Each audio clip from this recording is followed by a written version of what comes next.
Hey, welcome back to the Nero world. Today we're diving into another Nero Wolfe mystery, smart, sharp, and worth every minute. It was a Thursday in late October when a dead man's money first walked through our front door, though at the time it wore the face of a living woman and smelled faintly of gardenias. I was at my desk in the front room, going over the morning mail. 3 bills, 2 circulars, and an unsigned note from someone who wanted Wolfe to prove that his neighbor was poisoning his roses, which I put in the wastebasket on the grounds that it lacked both a return address and basic human dignity. When the doorbell rang at 11:43. I know the exact time because I had just glanced at my watch to calculate how many minutes remained before Wolfe descended from the plant rooms and demanded that I have done something useful with my morning. I went to the front door and opened it.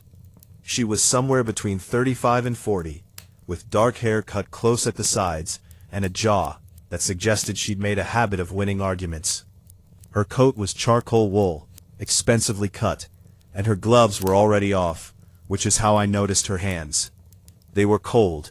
I could tell because she gripped my hand when I extended it, and the chill came right through her palm like she'd been standing outside for 20 minutes working up the nerve to ring the bell.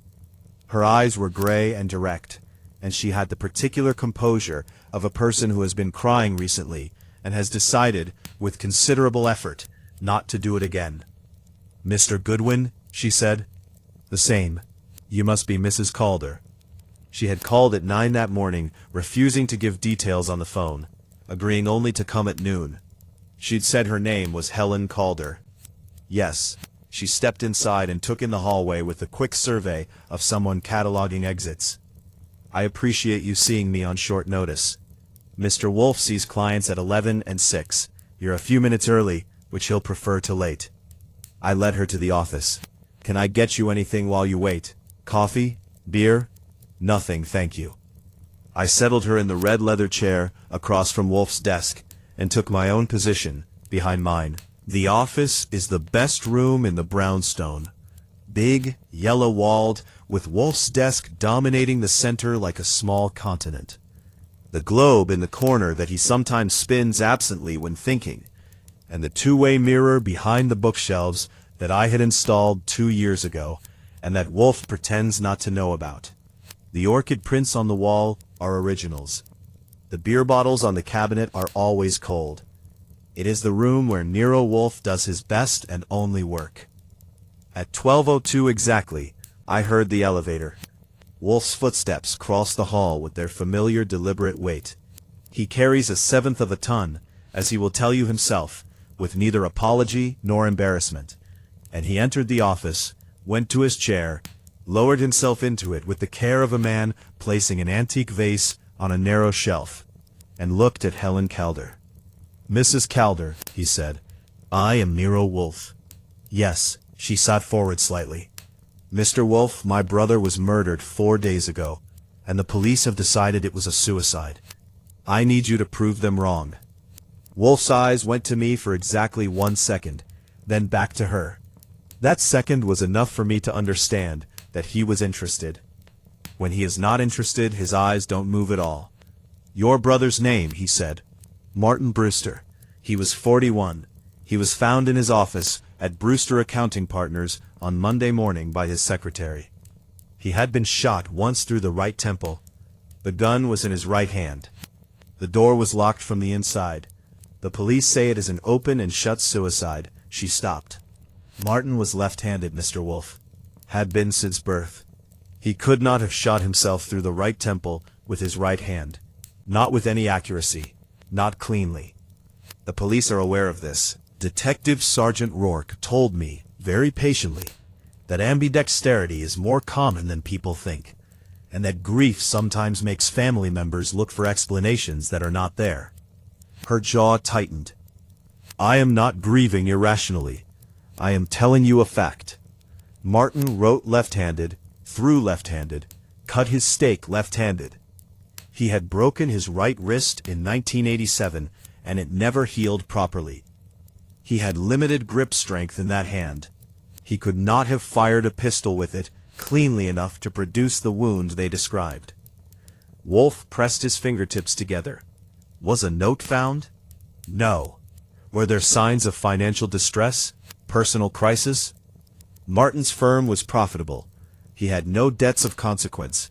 He was engaged to be married in the spring. A pause. He called me Sunday evening, the night before he was found. He said he needed to talk to me. He said he had discovered something in the accounts that was, and I am quoting precisely, significantly more dangerous than he had anticipated. He said he would explain Monday evening.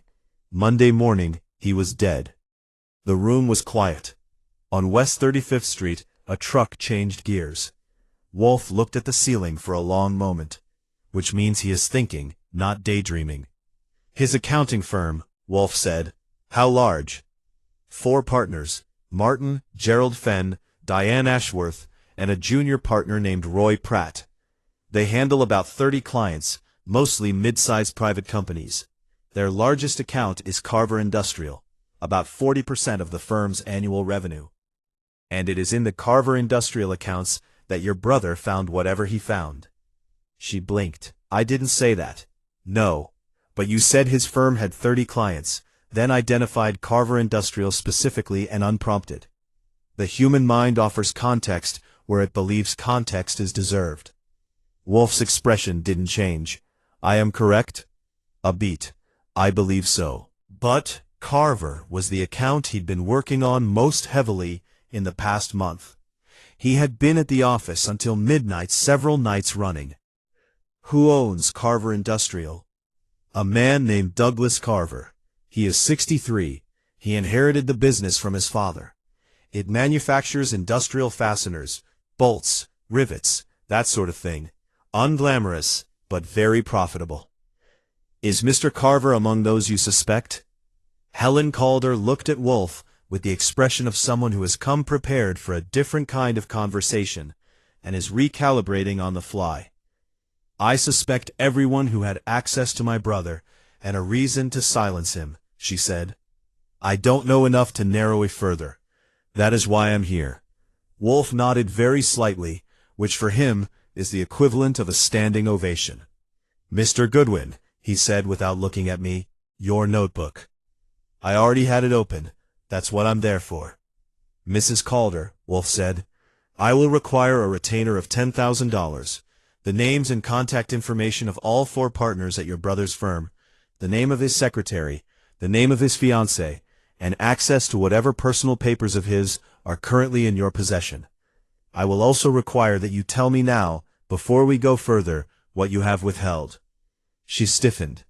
I have withheld nothing. You have withheld at least one thing. You came here having rehearsed most of what you told me. The handedness detail, the Sunday phone call, the Carver Industrial connection. You delivered them efficiently and in order. But when I asked about Douglas Carver specifically, you paused for nearly 2 seconds before answering. That pause contained something. I am not asking you to hand me your secrets immediately. I am asking you to acknowledge that they exist, so that we may both calibrate appropriately. Helen Calder held Wolfe's gaze for a long moment. Then, carefully, she said, Martin had a ledger, a private one, not a firm document. He mentioned it to me once, about 6 months ago. He said he kept it as insurance. I don't know what was in it. I don't know where it is. The police didn't find it in his office or his apartment. And you believe whoever killed him took it? I believe it is possible. It is more than possible, Wolfe said. It is the center of everything. Very well, Mrs. Calder. We will look into your brother's death. He reached for the bell on his desk that summons Fritz. I will have beer. Archie, perhaps Mrs. Calder would reconsider refreshment, and then she will give you every name she knows. I looked at Helen Calder. Her hands, folded in her lap, were still cold-looking, but the jaw had relaxed slightly, and the gray eyes had something in them they hadn't had 3 minutes ago. It wasn't quite hope, but it was in the neighborhood. The next morning, I put on my good suit, the charcoal one, not the brown, and went to meet the associates of a dead man. Brewster Accounting Partners occupied the 14th floor of a building on Lexington Avenue that was trying very hard to look more distinguished than it was. The lobby had marble floors and a security desk manned by a young man reading a paperback novel, which he covered with a clipboard when I approached. I gave him my name and said I was there to speak with Gerald Fenn. Wolfe had divided the labor the previous evening with his customary efficiency. I was to visit the firm, establish a presence, and interview as many of the partners as I could reach, while gathering whatever environmental intelligence the offices might yield. Wolfe would receive Fenn and Ashworth separately at the brownstone that afternoon, if they could be persuaded to come.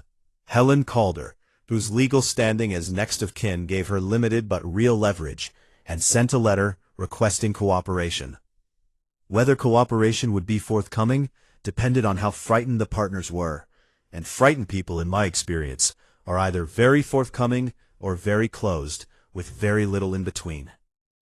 Gerald Fenn met me in a conference room that overlooked Lexington Avenue from a height sufficient to make taxicabs look like toys. He was 54, trim in the way of a man who exercises not for pleasure, but out of a sense of obligation to his own longevity, with silver hair combed back from a wide forehead, and the smooth, practiced manner of someone accustomed to putting clients at ease. He wore a dark suit and a regimental tie, and he shook my hand firmly and looked directly at my left ear, which is the trick people use when they want to appear to be meeting your eyes without actually doing so. "Mr. Goodwin," he said, "I understand you've been retained by Helen Calder." "That's right." "She's understandably devastated." He said it with exactly the right mixture of sorrow and firmness, like a man reading a condolence card he'd written himself. "Martin's death it's been very difficult for all of us, I'm sure. You worked together for how long?" 11 years. He was one of the founding partners." A pause. "I was the founding partner, technically. I brought Martin in when the firm was 2 years old, then Diane, then Roy." "The firm is doing well?" "Quite well, yes. We've had consistent growth for the past several years." "And the Carver industrial account?" "The smoothness didn't crack exactly, but something shifted behind it, the way ice shifts before it breaks." "Carver is our largest client." "Yes, a very valuable relationship." "Martin Brewster was handling that account most recently." "Martin handled all of our major accounts at some point. We rotate responsibility to ensure continuity." He folded his hands on the conference table. "Mr. Goodwin, I want to be cooperative, and I understand Mrs. Calder's grief makes her reluctant to accept the official findings. But I've spoken with the detectives at length, and I don't think there is anything mysterious about what happened. Martin had been under considerable strain." "What kind of strain?" A pause. "Personal, professional, the pressures of the work. He was engaged to be married. His firm was profitable. He called his sister the night before he died to say he'd found something in the accounts that was more dangerous than he'd anticipated." I let that sit. "That doesn't sound like a man contemplating suicide. That sounds like a man who knew something." Fenn's eyes moved, very briefly, to the window, then back to me. "I wasn't aware he'd said that to Helen. Are you aware of anything he might have found in the accounts that concerned him?" "No," Fenn said. "Flat, clean, immediate, nothing." The flatness was too clean. In my experience, people answering truthfully with nothing take a small breath before they say it. Fenn didn't. I spent another 20 minutes with him, gathered nothing further of immediate use, and asked to speak with Roy Pratt. Pratt was 31, and looked like someone had taken a very anxious person and dressed them in the costume of an accountant. He was thin, with a habit of touching his collar when he talked, and he had the eyes of a man who has not slept well in several days. He came into the conference room as if he expected it to contain a trap. "I already talked to the police," he said, before he'd sat down. "I know, I'm not the police." I gave him my most reassuring smile, which Lily Rowan once told me was the opposite of reassuring. "I'm just trying to understand what happened." "He killed himself," Pratt said. "That's what happened." "You believe that?" He hesitated. His hand went to his collar. "It's what they found." "You worked closely with Mr. Brewster?" "He supervised my work, yes." On the Carver account? The caller again. Sometimes. I mostly work with smaller clients. Did you notice anything different about Martin Brewster in the weeks before he died? Changes in behavior, mood, schedule? He was working late a lot, Pratt said after a moment, as if offering me something small enough to be safe. More than usual. Did he say why? No. Did you ask? Pratt looked at the table. You didn't ask Martin Brewster why he was doing things. He was senior partner. He was a private person. A pause. He seemed stressed, more than I'd seen him before. But I thought it was the Carver audit. They do an annual audit in October. It's always intensive. Did something about the Carver audit strike you as unusual this year? Roy Pratt was quiet for a moment that lasted exactly long enough to be meaningful. No, he said, nothing unusual.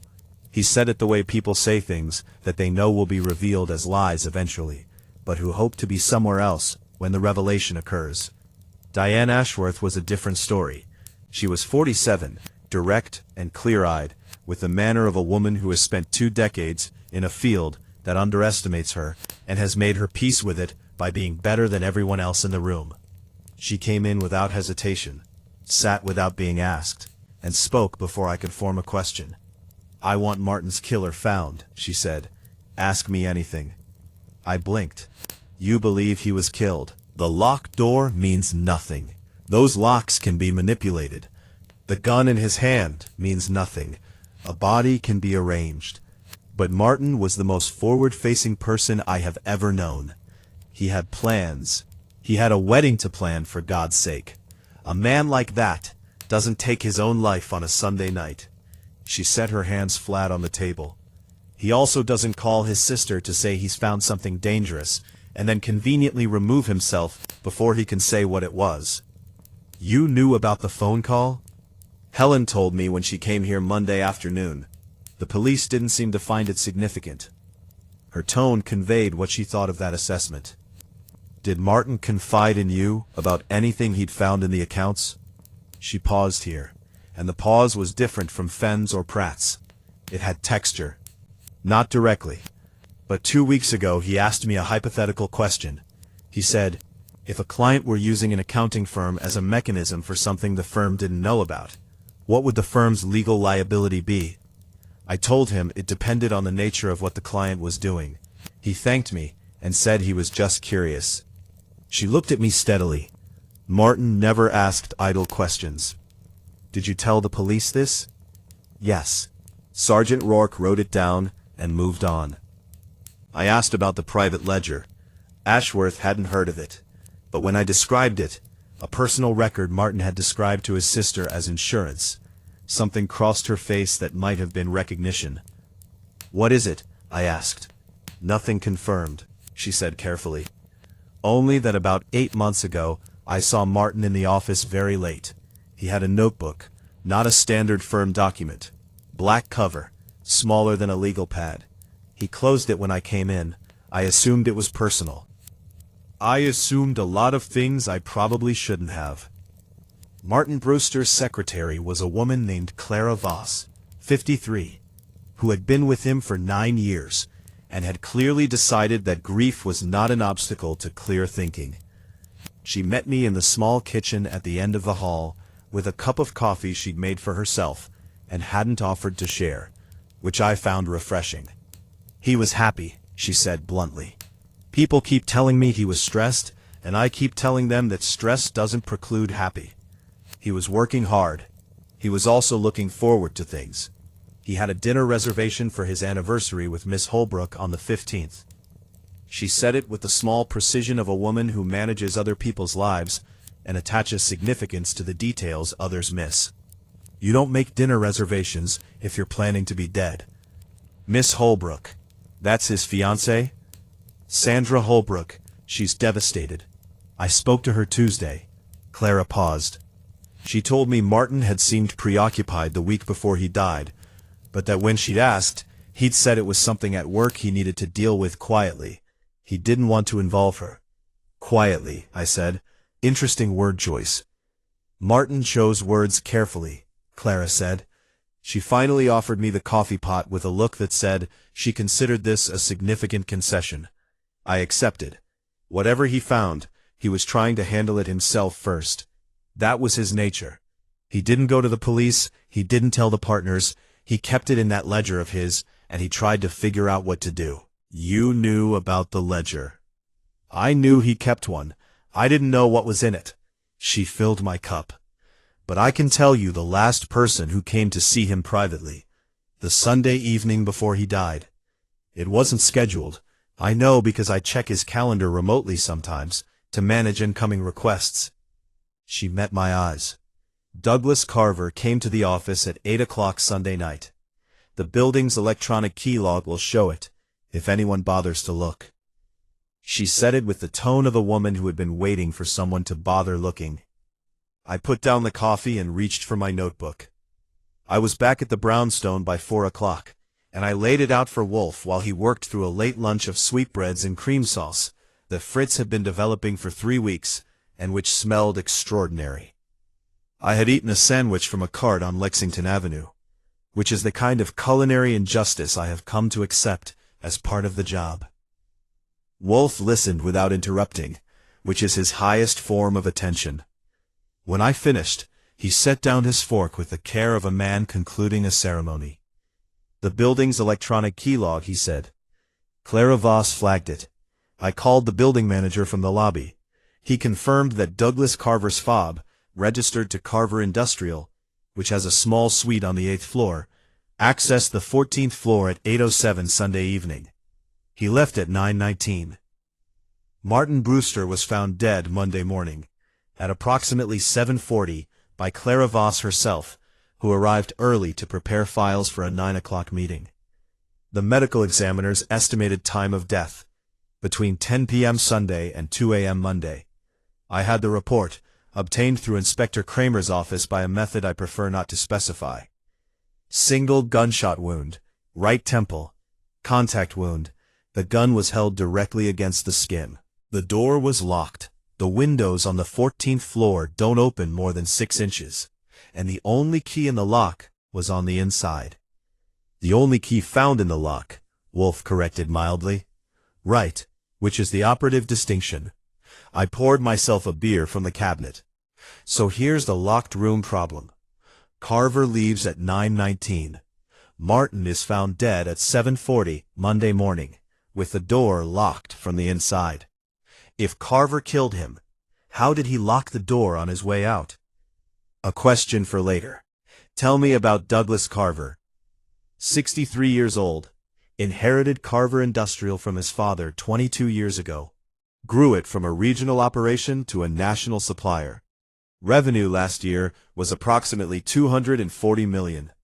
He has one son, Elliot, 31, who works in the business. He is known in manufacturing circles as efficient, demanding, and somewhat ruthless in contract negotiations. He has contributed to the campaigns of 3 city councilmen, 1 state senator, and a former deputy mayor. I paused. He has no criminal record. Wolfe reached for his beer. And the nature of what Martin Brewster found in the Carver accounts? Unknown. But we have a hypothesis, don't we? We have the beginning of one. A highly profitable manufacturing company. An accountant who discovers something dangerous enough to keep a private ledger as insurance. A visit from that company's owner the night before the accountant is found dead. And a ledger that has subsequently vanished. Wolfe drank. The shape is clear enough. The details require filling. The details also required Gerald Fenn and Diane Ashworth, both of whom had agreed, after what I inferred from Helen Calder's carefully worded text message was a degree of firm persuasion, to come to the brownstone that evening. Fenn at 5:30, Ashworth at 7. Fenn arrived exactly on time, which told me he was anxious. Anxious people are precise about time because it is one of the few things they can control. Wolfe was at his desk when Fritz showed Fenn in. He let Fenn sit and look at the orchid prints for 30 seconds before he spoke.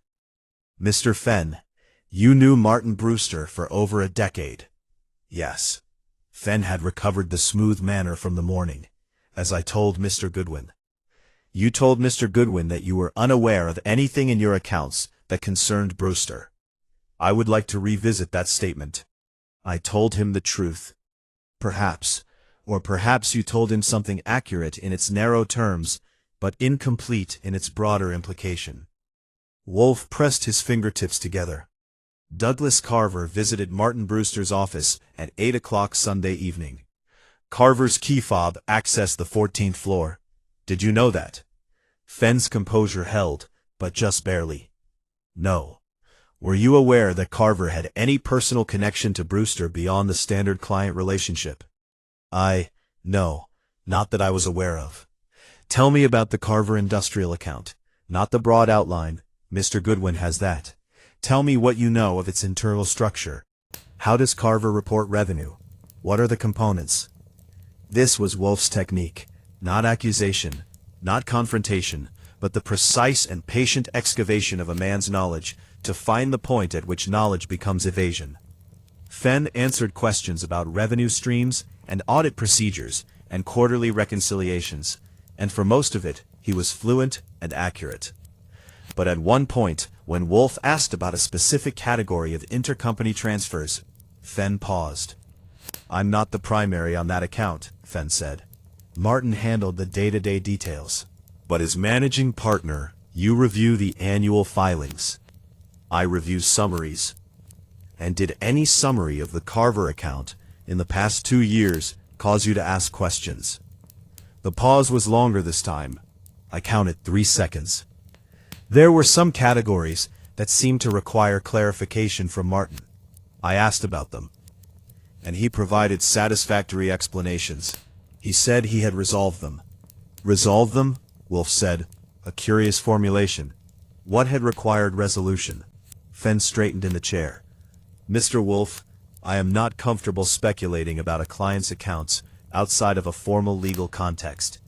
You are already outside a formal legal context, Mr. Fenn. You are in my office, answering questions about your colleague's death. The comfort ship has sailed. Wolfe's tone was not unkind, but it had the quality of a door being closed from the inside. What required resolution in the Carver accounts? Fenn looked at me, as if I might intervene. I gave him my professional face, which conveys that I find the situation interesting, but have no intention of interrupting it.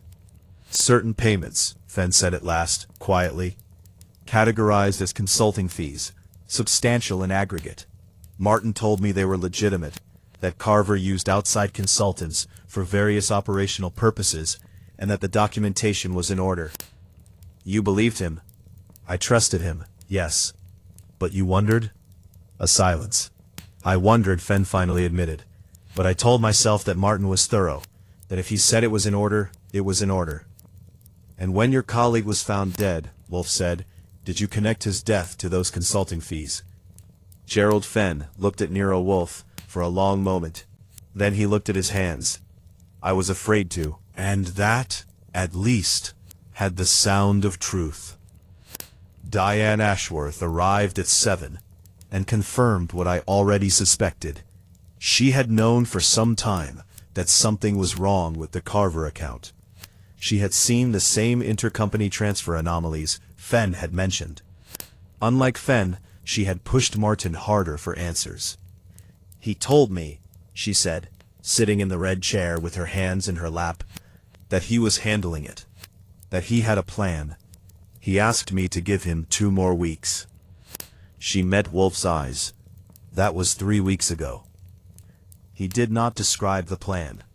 No, only that it required care, that if he moved too fast, something important would be lost. She paused. He used the word evidence. He said if he moved too fast, the evidence might disappear. Evidence, Wolfe repeated.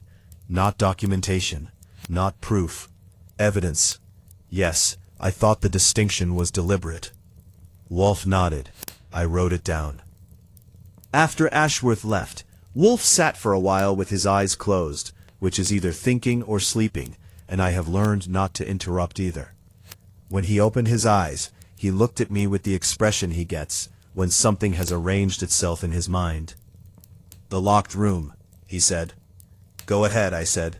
It is not, I think, a locked room problem. It is a locked room misdirection. Whoever arranged Martin Brewster's death wanted it to present as suicide. The locked door is part of the presentation, which means the method of locking it from outside is knowable, because it exists. There are ways to do it, I said. Thin wire through the keyhole, hooked to the thumb turn. Takes practice, but it can be done. Yes, more relevantly, who would know such a method and have occasion to use it deliberately? I thought about that. Someone who planned this carefully. Not a crime of passion. Not a crime of passion at all. This was committed by someone who understood that a ledger is more dangerous than the man who holds it, and who acted accordingly. He reached for the bell to summon Fritz. I will have beer and the braised duck from this evening's dinner, if any remains. And tomorrow, Archie. I need everything publicly available about Douglas Carver's business dealings over the past 5 years. Everything. It'll be a long day, I said. Then you had better start early, Wolfe said comfortably, and rang for Fritz. There is a particular pleasure in watching Nero Wolfe conduct an interrogation that I have never been able to entirely explain to people who haven't witnessed it. It is not aggressive. It is not theatrical. It is something closer to what a skilled surgeon does with a scalpel, patient, precise, and absolutely certain of the destination before the first incision. The next afternoon, Wolfe had assembled them in his office. This had required some orchestration on my part. Douglas Carver had declined to come voluntarily, through a lawyer who called me Thursday morning with the kind of voice that charges $400 an hour just for the inflection. I had then contacted Inspector Kramer's office and mentioned, as casually as I could manage, that we had information placing a specific individual at the scene of what we believed to be a homicide at approximately 8 p.m. on the Sunday in question. Kramer, who has the relationship with Wolfe of a man who can't decide whether to be grateful or infuriated, had made a call. Carver had been advised by that same $400 lawyer that cooperating voluntarily with Wolfe's inquiry was considerably preferable to the alternative. Carver arrived at 2 o'clock.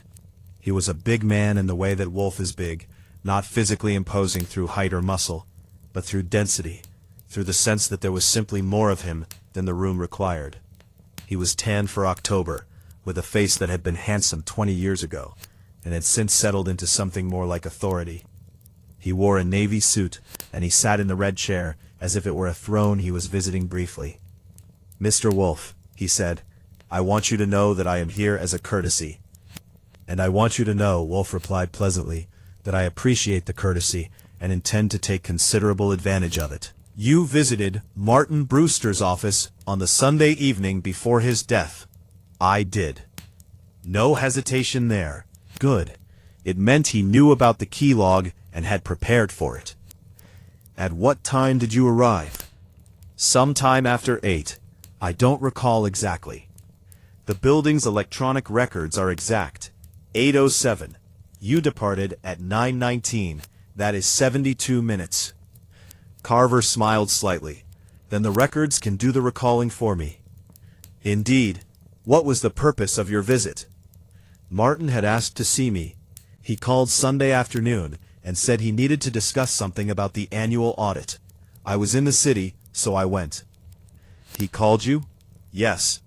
And what did he wish to discuss? Accounting matters, specifics of some of our intercompany reporting. I answered his questions to the best of my ability.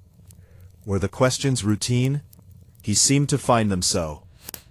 Mr. Carver, Wolfe folded his hands on the desk. Martin Brewster told his sister the evening of that same day that he had discovered something significantly more dangerous than he had anticipated. He said this after speaking with you. What do you believe he meant? The smile didn't waver, but something behind the eyes recalibrated. I have no idea. Martin was thorough, perhaps to a fault.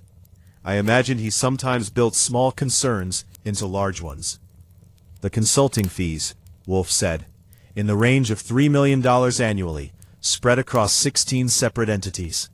Entities that, I am informed, share certain structural similarities suggesting common ownership. The smile did waver then, just slightly. Our consulting relationships are entirely legitimate. Legitimacy is a flexible term. What is not flexible is a $3 million annual payment to entities that appear, upon examination, to have no verifiable operational existence prior to becoming Carver Industrial Consultants. Wolfe paused. Martin Brewster had been examining those entities. He had maintained a private ledger documenting his findings. That ledger is missing. I wouldn't know anything about a private ledger. Of course not. Let me ask you something different. Is your son Elliot familiar with the consulting arrangements? The shift was sudden enough that I caught it from across the room. A slight tightening around the jaw, a brief stiffness in the shoulders. It was gone in an instant, replaced by the careful blankness of a man re-engaging his defenses. But it had been there. Elliot works in business development, Carver said, not in financial operations. And yet the consulting fees are distributed across regions, corresponding to your business development territories. A coincidence, perhaps? Wolfe reached for his beer. You are not compelled to answer my questions, Mr. Carver, but you should know that I will find the answers in any case. The only variable is whether your cooperation now serves you. People who cooperate with me when it is useful to do so generally fare better than those who don't. Carver studied Wolfe with the expression of a man who has spent a lifetime assessing opponents. You're suggesting I killed Martin Brewster. I am not suggesting it. I am establishing what I know, which includes the fact that you were present in his office within hours of his death. That you had considerable financial motivation to prevent whatever he had discovered from becoming public, and that the ledger documenting his discoveries has subsequently vanished. Wolfe set down his glass. You may, of course, have an explanation for all of this that redounds to your credit. I am perfectly willing to hear it. The silence lasted perhaps 10 seconds.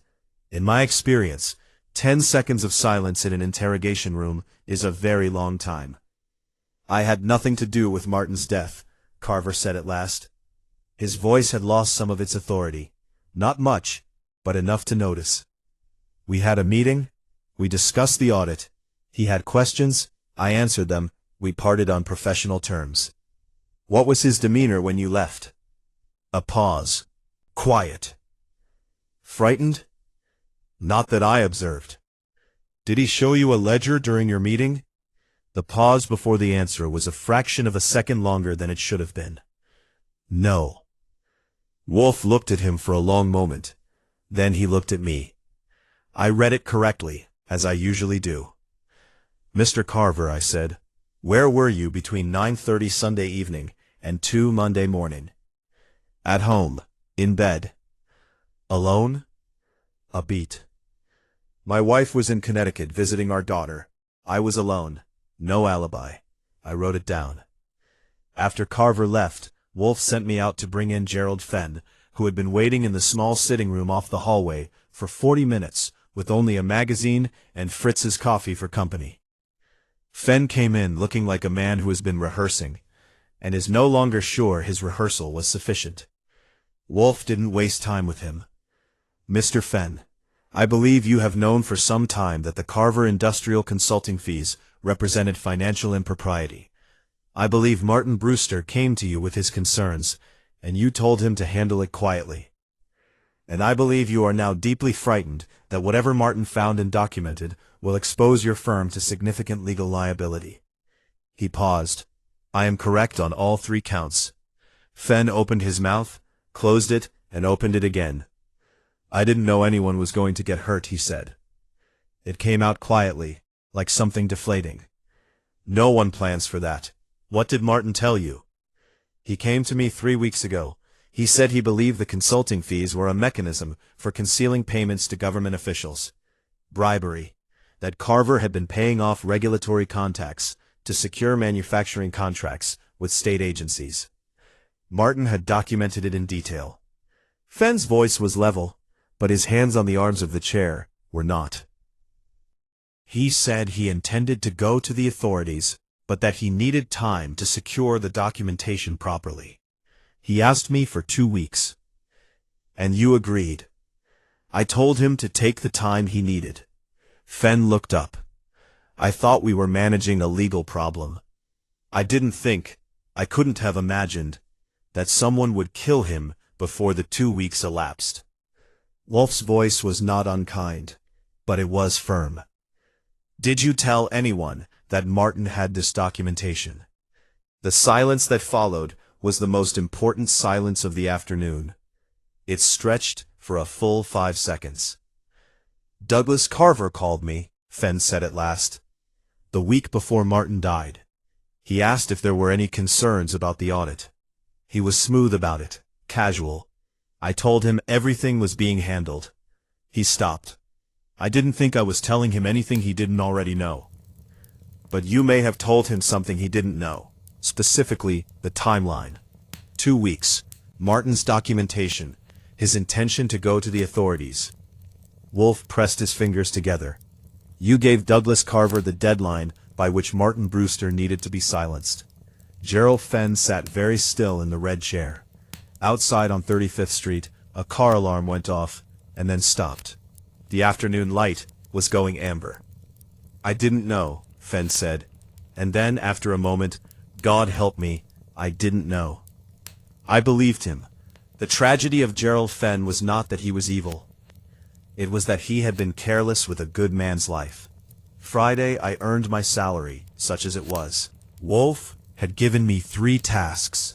Find the ledger, find the mechanism of the locked room, and find out what Elliot Carver knew about his father's consulting arrangements. He delivered these assignments with the serenity of a man issuing instructions he expects to be completed by dinner, which meant I was on the street by 8:15 with my notebook and my best shoes and a list of addresses that took me across 4 neighborhoods. I started with the building, because a locked room that isn't a locked room has to have a mechanism, and mechanisms leave traces. The building manager on Lexington Avenue was a compact man named Scheffler, who was approximately as pleased to see me again as he had been the first time, which was not very. I explained what I needed. He explained that he had a job to do. I explained that I could have Inspector Kramer's office make the same request in a manner that would occupy considerably more of everyone's time. We reached an understanding. The 14th floor corridor where Martin Brewster's office stood had 2 features of interest that I hadn't had the occasion to examine on my first visit. The first was the door itself, a standard commercial interior door with a key lock and a thumb-turned deadbolt on the inside. The second was a small service closet 6 feet down the corridor, directly adjacent to the office wall, which housed electrical panels and HVAC access. I examined the service closet with Scheffler's somewhat resentful cooperation. The HVAC access panel opened into a duct system that ran horizontally along the building's interior walls. I am not a small man, but the duct was a reasonable size. More relevantly, the duct ran along the wall adjoining Martin's office for approximately 4 feet before turning. I got down on my knees and looked at the duct access point with a pen light. There were scratches on the interior edge of the panel frame. Fresh scratches, slightly metallic. Not the scratches of routine maintenance. Too recent, too deliberate in their placement. I took photographs and thought about what they meant. A person could enter the service closet, open the HVAC panel, and access the duct. From the duct, with the right tool, a long-handled mechanism of some kind, a telescoping arm, it was conceivable to reach through the ventilation grate in Martin's office wall and manipulate something on the other side. The grate in the office was the standard louvered type, about 8 inches by 10, positioned at baseboard level near the corner. I went back into the office, which was still sealed with police tape, that I stepped over on the grounds that I had tacit authorization from a homicide detective who would deny it if asked. The grate was on the north wall, about 18 inches from the office door. I looked at it carefully. Then I looked at the deadbolt on the door. The deadbolt was a single-cylinder type. The thumb turn on the inside was at standard height, about 40 inches from the floor. The grate was at floor level. The geometry was wrong for direct manipulation, but there was a hook on the back of the office door, a simple coat hook, at about 60 inches, where Martin apparently hung his jacket. And there was something I almost missed. A small gouge in the doorframe, at approximately the height of the thumb turn, consistent with a thin wire having been passed through the gap and leveraged. I photographed everything, made a sketch, and went to find a locksmith I know, named Palermo, who operates out of a shop on 38th Street, and has encyclopedic knowledge of how locks can be defeated. Palermo looked at my photographs and my sketch and said, "Wire. Fishing line, probably. You loop it over the thumb turn from outside, pull the door almost close, fish the line under the door through the gap, and pull both ends to rotate the thumb turn to the locked position. Then you pull the line out. Leaves no mark on the lock. Might leave a mark on the door frame where the line goes under. Consistent with the gouge I photographed. Consistent with it, yeah. Wouldn't be easy. Takes practice. Someone familiar with locks. Someone who thought it through carefully beforehand." This is from a murder, isn't it? It is. The police know about this method? They will, I said, shortly. I was at Sandra Holbrook's apartment on the Upper West Side, I-11. She was Martin Brewster's fiancée, and she was precisely as devastated as Clara Voss had suggested. But she received me with the steadiness of someone who had made a decision to be useful. She was 37, a landscape architect, with the particular kind of organized grief that shows in very neat surroundings and very careful speech. Her apartment was immaculate in the way of a person who had recently cleaned things she didn't need to clean because motion was preferable to stillness. He was excited, she told me, over tea that she'd made, and I drank out of politeness. 2 weeks before he died, he was worried, working late, quiet in the evenings. But in the last week, the worry had changed. It was still there, but there was something else underneath it. Like he could see the end of something. She held her cup carefully. He told me once that the hardest part of his work was when he found something that shouldn't be there, and had to decide what to do about it. That the decision was almost always obvious, but the cost of the obvious decision was sometimes very high. Did he mention a ledger, a private notebook? She nodded. He kept it at home, in his desk at his apartment. She paused. The police searched his apartment Monday. I assumed they took everything. They didn't mention a ledger in the evidence log, I said. The evidence log was something I had also obtained through the previously referenced method. She set down her cup. Then someone took it before the police got there. Who had a key to his apartment? I did. His sister. And, she stopped. And, I said, he gave Gerald Fenn a key. 3 years ago, when Martin had surgery and was in the hospital for a week. He wanted someone who could access his home files if necessary. She looked at me carefully. He never asked for it back. I was on the phone to Wolfe before I reached the elevator. Elliot Carver was the last call of the day, and the hardest to arrange. He worked at Carver Industrial's New York office, which was in Midtown, and he had no reason to speak to me. I used a method that I will describe only as creative, and which involved implying a connection to a financial regulatory inquiry that was technically not a lie, if you squinted and held the words at the right angle. He met me in a coffee shop on 53rd Street, and he was nothing like his father. Where Douglas Carver was dense and deliberate, Elliot was thin and quick, with the nervous energy of someone who has been anticipating something bad for long enough that the anticipation has become its own kind of exhaustion. He was 31 and looked older. He sat across from me and said before I could speak, I didn't know anyone was going to get hurt. It was the second time in 2 days I'd heard that sentence. Tell me what you did know, I said. He wrapped his hands around his coffee cup. The consulting firms. I set them up about 4 years ago. My father told me it was a standard tax efficiency structure, that consulting arrangements were commonly used to manage intercompany revenue. I believed him. I was 27. A pause. It was about 18 months ago that I started to understand what they were actually being used for. The bribery payments. He looked up sharply, then he nodded, once, tightly. The firms receive the consulting fees and distribute them through a chain of accounts that end up as cash payments to individuals in the state procurement office. My father has used these relationships to secure 2 major manufacturing contracts with the State Transportation Authority, worth a combined $60 million over 7 years. He said it with the flatness of someone who has rehearsed a confession until it no longer feels like one. When I understood what it was, I confronted him. What did he say? He said the alternative was closing the business, that everyone did it, that I was naive. Elliot looked at his coffee. He wasn't wrong that I was naive. Did your father know that Martin Brewster had documented the structure? A pause. My father called me the week before Martin died. He told me that there was a problem with the audit and that it needed to be managed.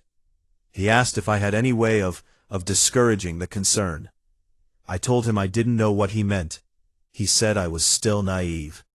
He looked up. 3 days later, Martin was dead. Did you go to the police? No. His voice was level, but his hands around the cup were white-knuckled. I have been trying to decide whether to every day since then. I put a card on the table between us. If it helps your decision, I said, the person who makes that call first generally fares considerably better than the ones who wait. He looked at the card for a long moment. I called Wolfe from the street with a summary. There was a pause on his end that lasted long enough that I checked to make sure the call hadn't dropped. Come home, he said. We have enough. For what? For everything, Wolfe said. But first I need to think, and Fritz has made the lamb.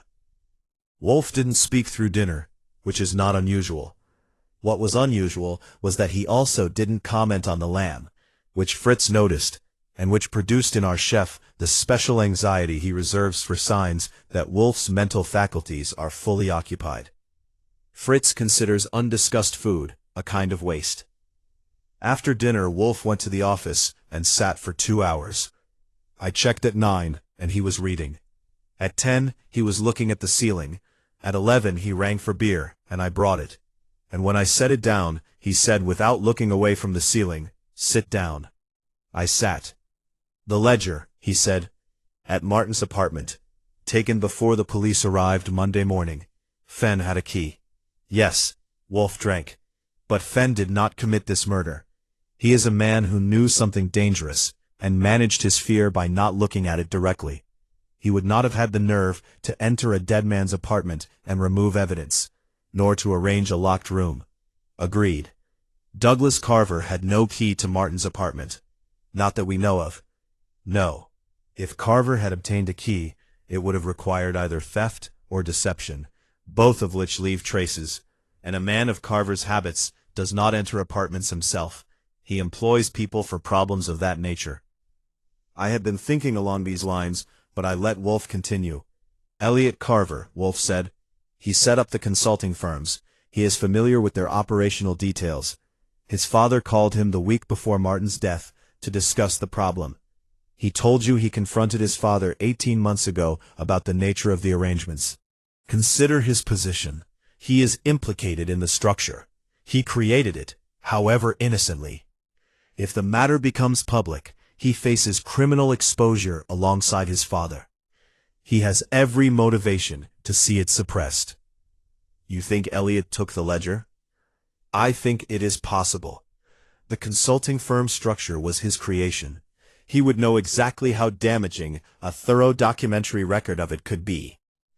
And a young man who created those firms would have the technical sophistication to understand what a ledger of the kind Martin kept would contain.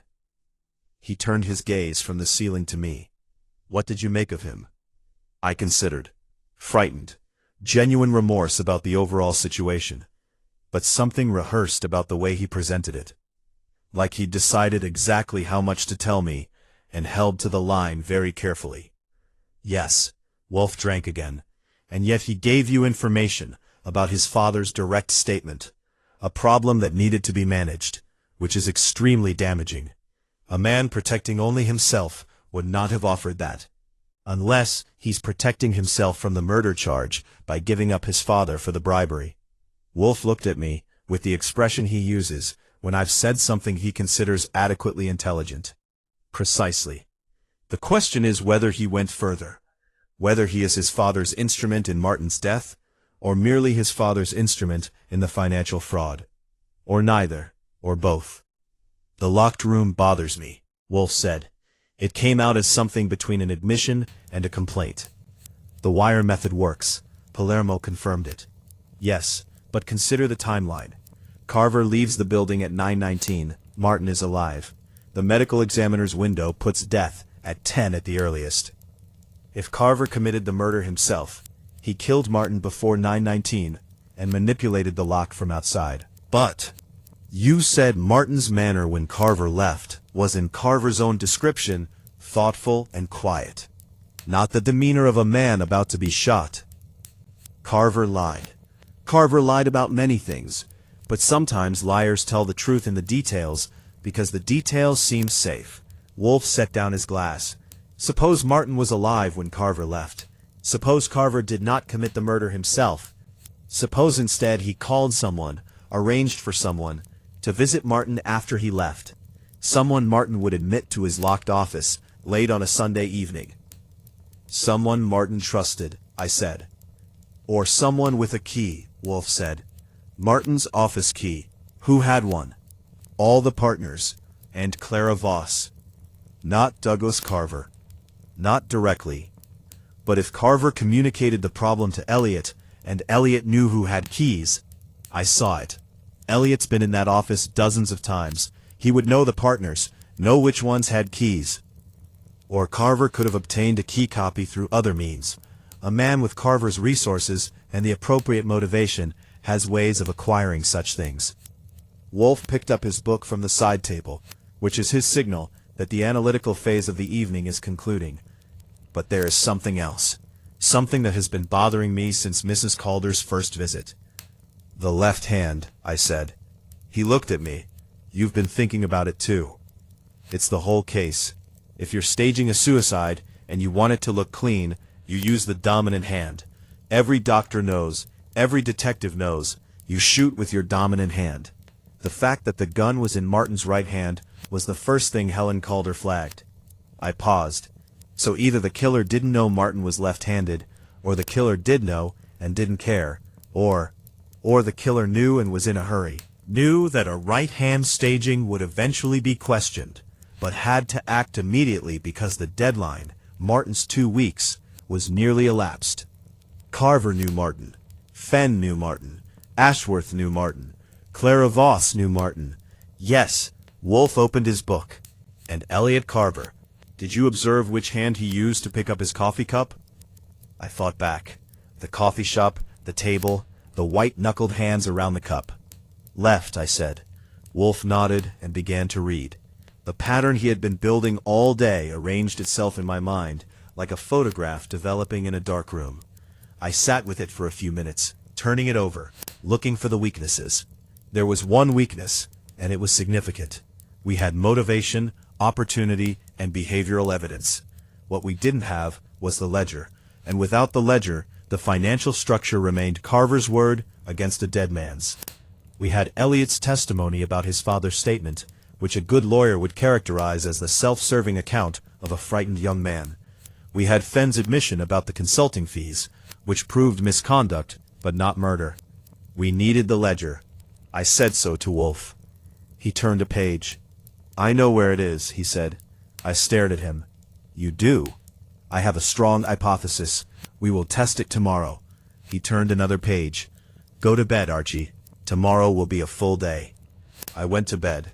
I lay there for 20 minutes thinking about left-handed men and locked rooms and a black notebook that a careful accountant had called his insurance. And then I slept. Saturday morning, Wolfe came down from the plant rooms at 11 and told me to call Elliot Carver and arrange for him to come to the brownstone at 3 in the afternoon. And if he won't come? I asked. Tell him we know about the ledger, Wolfe said. He'll come. Elliot came.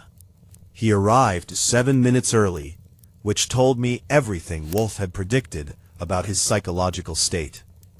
He was wearing the same jacket as Thursday, which told me he hadn't slept much more than I had.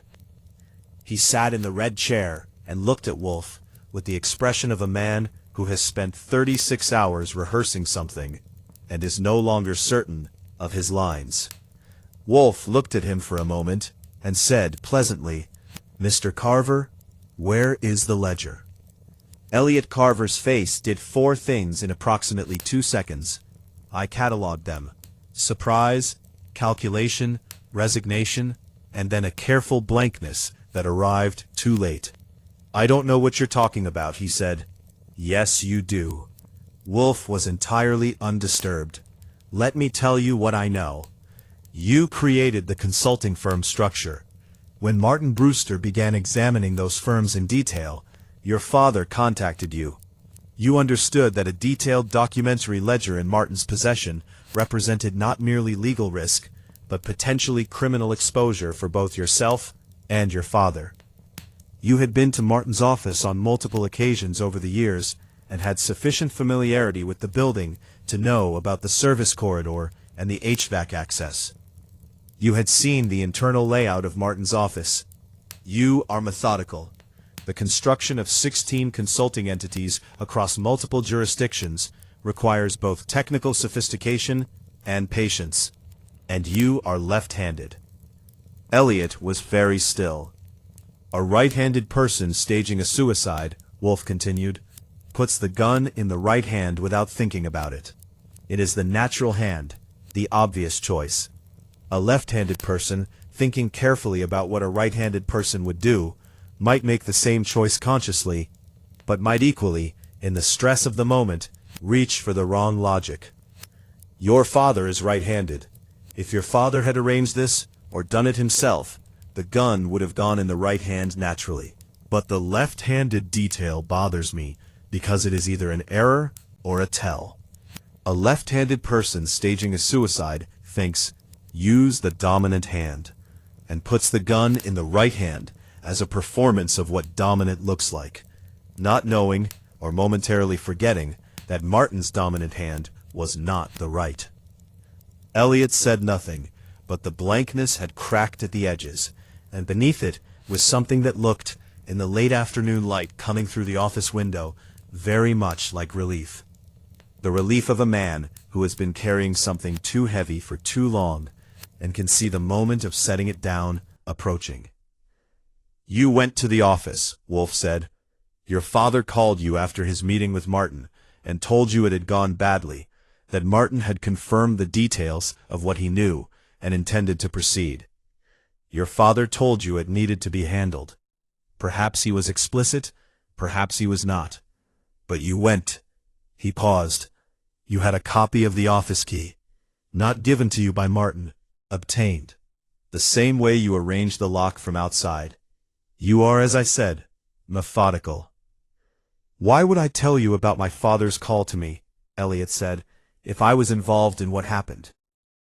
"Because your father's call is what you plan to offer as your defense," Wolfe said without heat. "It establishes that your father directed the action. It positions you as an instrument rather than an originator.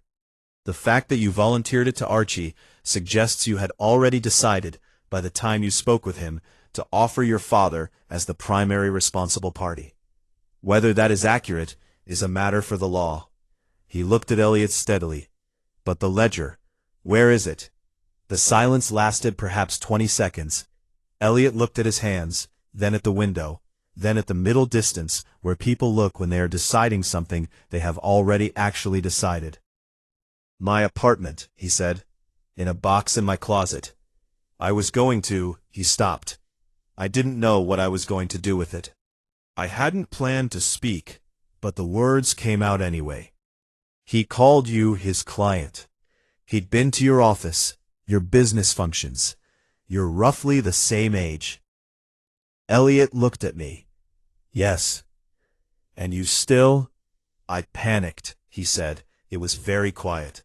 "My father said it needed to be handled, and I panicked, and I went there, and Martin was at his desk, and he saw me, and he understood immediately. I could see it on his face. He understood." His voice was steady but thin. He said, "Elliot, don't do this." He said, "This isn't who you are." He said, "I had a choice." A pause. "I didn't think I did." The room was quiet. Wolfe looked at Elliot Carver with an expression I rarely see on his face. Not sympathy exactly, but the acknowledgement of complexity, of a human being who had done something terrible without being a simple thing. "You will tell this to the police," Wolfe said.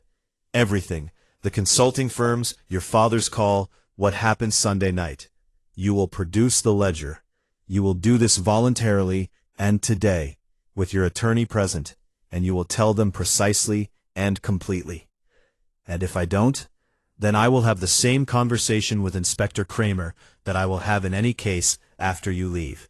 But it will go considerably worse for you." He said it without cruelty. "You made a terrible choice. You have an opportunity to make a different one. I would suggest taking it." Elliot Carver sat in the red chair for a moment longer. Then he nodded, once, and stood. He left at 3:47. I called Kramer's office at 3:48. By 5 o'clock, Elliot Carver was at the Homicide Bureau with his lawyer and a ledger. And by 7 that evening, Douglas Carver had been brought in for questioning. Wolfe, for his part, had Fritz bring the dinner forward by an hour, and ate the stuffed veal with the focused satisfaction of a man whose work is complete. Sunday afternoon, Wolfe gathered them all. This was partly practical. Inspector Kramer wanted a formal statement of Wolfe's reasoning, for the record, and partly theatrical, in the way that Wolfe's endings always are. He has a gift for the denouement that I have occasionally found excessive, and more often found essential.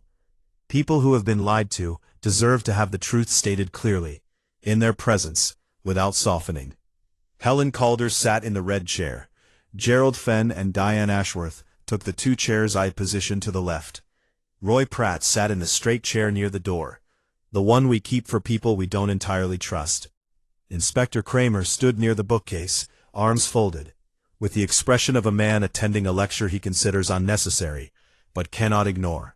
His Sergeant Stebbins stood beside him looking large. Sandra Holbrook, Martin's fiancée, sat beside Helen Calder by her own request, which I had granted over Kramer's token objection. Douglas Carver was not present, being at that moment in a somewhat less comfortable room with rather less congenial company. Elliot Carver was also not present. He was cooperating. Wolfe came in at 4 o'clock precisely, settled into his chair, and looked at the assembled group with the expression of a man surveying a completed puzzle. "Thank you for coming," he said. "I will be thorough, because the full account is warranted, and because partial accounts of murders have a way of becoming the wrong story." He began at the beginning. Martin Brewster, he explained, had discovered in the course of the October audit of Carver Industrial that a series of consulting fees, $3 million annually, were being paid to entities that had no genuine operational existence. They were shells. Their function was to receive money from Carver Industrial and redistribute it through a chain of accounts as cash payments to individuals employed by the New York State Procurement Office. The individuals in question had influence over contract awards in the state transportation sector. Douglas Carver had used this mechanism to secure 2 state contracts worth a combined $60 million. Martin Brewster had documented this in detail in a private ledger, which he maintained as, in his own words to his sister, insurance. He had taken the insurance precaution because he was, by that point, aware that whatever he had found was more dangerous than a standard audit irregularity. He was right to be cautious, Wolfe said, but cautious was not cautious enough. Martin had made 2 errors. The first was telling Gerald Fenn about his findings and his 2-week timeline before his documentation was secured and his communication to authorities was complete. Fenn, out of anxiety and an excess of client relationship management, had relayed the general shape of this to Douglas Carver during a routine call. He had not intended to endanger his colleague. He had intended to manage a situation, which is what managing partners do. The result was that Douglas Carver knew he had approximately 2 weeks before Martin Brewster took his evidence to the government. Martin's second error, Wolfe continued, was agreeing to see Douglas Carver on Sunday evening. Carver called and requested an urgent meeting, and Martin, perhaps believing he could manage the situation, or perhaps hoping to give Carver a chance to address the matter voluntarily, agreed. It was a meeting from which no good outcome was possible.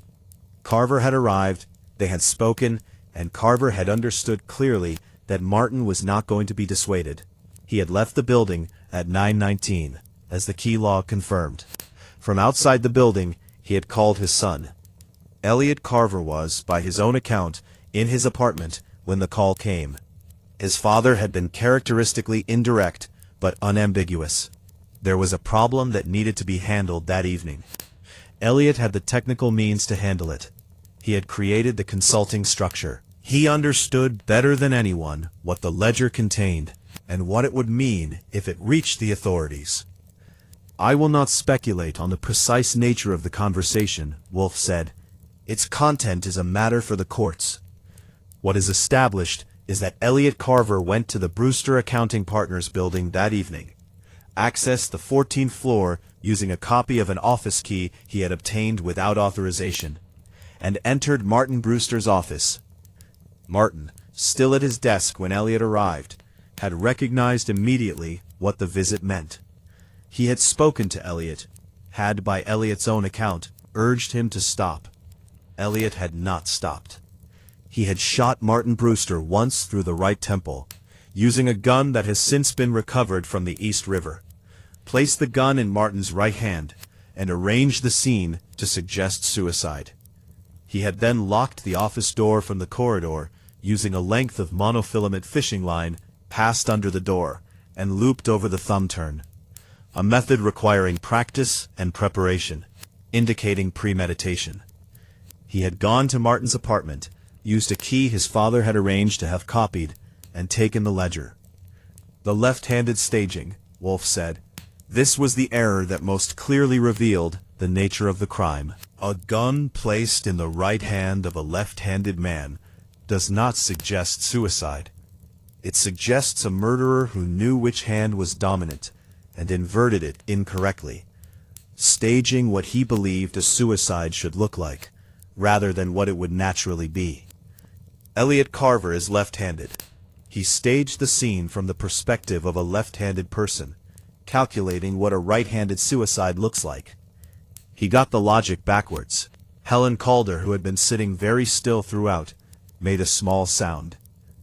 "The ledger," Wolfe continued, "has been in Elliot Carver's possession since Monday morning. Its contents, now in the hands of the authorities, establish the bribery scheme in considerable detail. Account numbers, payment schedules, the identities of the state employees involved. It is, in the truest sense, the insurance Martin Brewster intended it to be. It simply could not protect him." Kramer stirred. "Wolfe, the DA is going to want—" "The DA will have my full written statement by Tuesday morning," Wolfe said, without looking at him. "It will contain everything I have said here, and nothing I have not." Kramer subsided, with the air of a man who has made a reasonable argument to a wall. Wolfe turned to Helen Calder. "Your brother was a careful and ethical man, who found something dangerous, and tried to handle it with more patience than the situation warranted. He was not naive. He kept the ledger. He called you. He gave himself a timeline. He simply did not anticipate that the timeline would be denied him.